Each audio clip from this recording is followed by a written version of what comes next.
मानस श्रृंखला में आज का विषय प्रयास।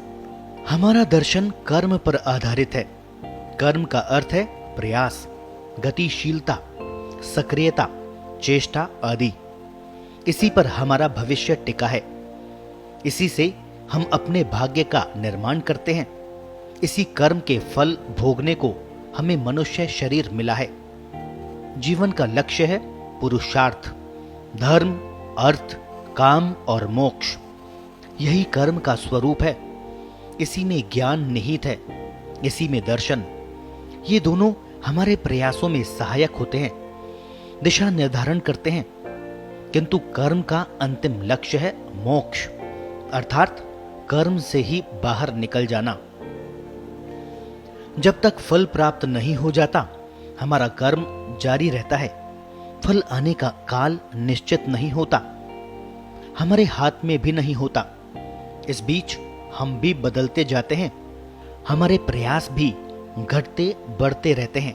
फिर हर कर्म के पीछे एक इच्छा होती है। इच्छा की स्वीकृति होती है, तभी प्रयास शुरू होते हैं। इच्छा मन में होती है, स्वीकृति बुद्धि के योग से होती है, प्रयास शरीर करता है। जब इच्छा और स्वीकृति एकाकार हो जाते हैं, तब शरीर की ऊर्जाओं का केंद्रीकरण शुरू होने लगता है। शरीर वृत्ति की ओर अग्रसर होने लगता है। ऊर्जा का अर्थ है गतिमान तत्व प्राण। प्राण कभी स्थिर नहीं रहते।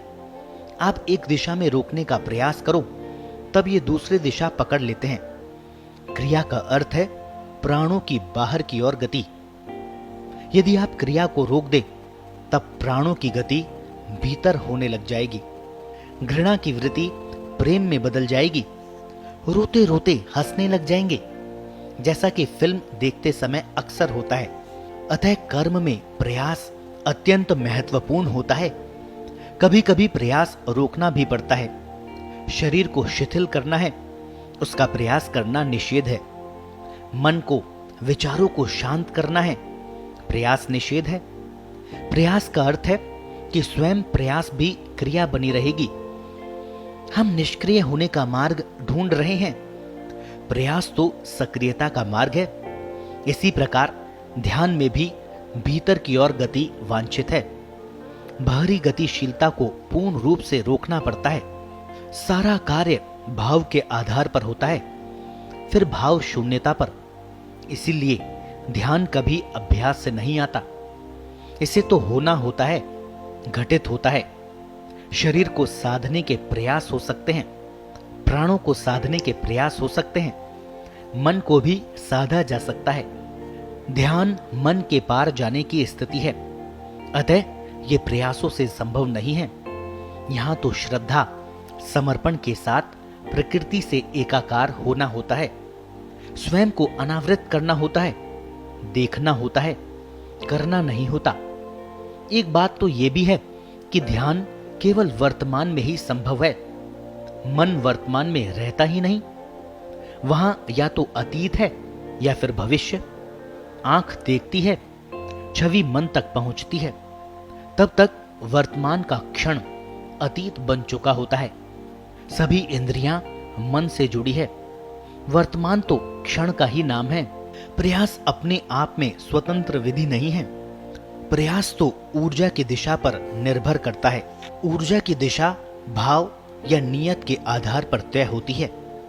अधोगामी होगी अथवा ऊर्ध्वगामी, बाहर की ओर होगी अथवा भीतर की ओर। आंखें बाहर देख रही है, आप इनको रोक दें, क्या होगा? देखना बंद हो जाएगा।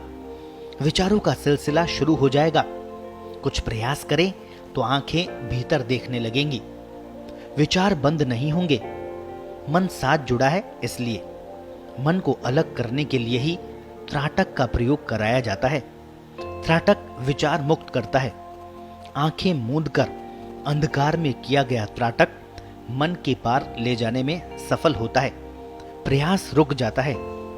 जीवन में कर्म करते रहने का प्रयास बनाए रखना भी आवश्यक है। इसके बिना वर्तमान का उपयोग भी नहीं हो सकता। ये प्रयास भी तभी सार्थक होते हैं जब इनको लक्षित किया जाता है। लक्ष्य ही प्रयासों की दिशा बन जाता है। प्रयास तो यांत्रिक गतिविधि है।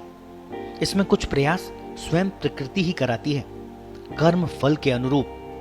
कुछ प्रयास व्यक्ति को करने पड़ते हैं, फिर भी परिणाम कर्म के स्वरूप पर ही निर्भर करेगा। क्या कर्म पूर्ण मनोयोग से किया गया था अथवा आधे अधूरे मन से? क्या संवेदनाओं के साथ किया गया था अथवा केवल बौद्धिक धरातल पर? कर्म पूजा रूप था या मात्र औपचारिक? प्रयास तो निमित्त कारण बनते हैं। कर्म सिद्धांत के मूल में हमारी दृष्टि ये मानती है कि हम सब एक ही सूत्र से बंधे हैं। किसी अकेले का हित या अहित हो नहीं सकता। इसी प्रकार ये भी एक सिद्धांत है कि ब्रह्म और कर्म दोनों अपने आप में पूर्ण हैं। कर्म चूंकि फल आने पर पूर्ण होता है, अतः फल को बाहर रखने पर अपूर्ण कर्म ही ब्रह्म रूप हो जाता है। जब हमारे प्रयास इस प्रकार के दर्शन से जुड़कर किए जाते हैं तो जीवन को सार्थकता देते हैं। प्रयास तभी सार्थक होते हैं। प्रयास चिंतन पर आधारित होते हैं, प्रतिक्रिया पर आधारित भी होते हैं। स्वप्न में भी प्रयास जारी रहते हैं, सुषुप्ति में भी। किंतु प्रयासों का सही परिणाम तभी मिल सकता है जब कर्म चैतन्य अवस्था में किया जाए, पूर्ण जागरूक होकर किया जाए, वर्तमान में जीते हुए किया जाए, अनासक्त भाव से किया जाए। तभी तो कर्म धर्म बन सकता है। अतः प्रयास करने से पूर्व चिंतन मनन आवश्यक है। मन का सही वातावरण आवश्यक है। कर्म में आस्था आवश्यक है। तब कर्म जीने की कला बनता है। इसके बिना मात्र श्रम की श्रेणी में बना रहेगा। प्रयास तो जिएंगे तब तक करते रहना है। कर्म की दिशा ऐसी होनी चाहिए कि कर्म के पास पहुंच सके, मन की स्थिति की अनुभूति हो सके।